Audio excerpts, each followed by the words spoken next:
Tube-A-New is a replacement nozzle for a caulk tube. If you have caulk tubes that you've stored for a while and the caulk has gotten hard in the nozzle, but you still have quite a bit of caulk left in the tube,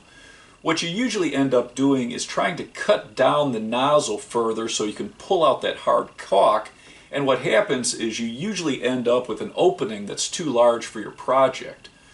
With this Tube-A-New replacement nozzle, you just cut off the top of the tube and replace it, and now you can cut your nozzle to any size you need for your project.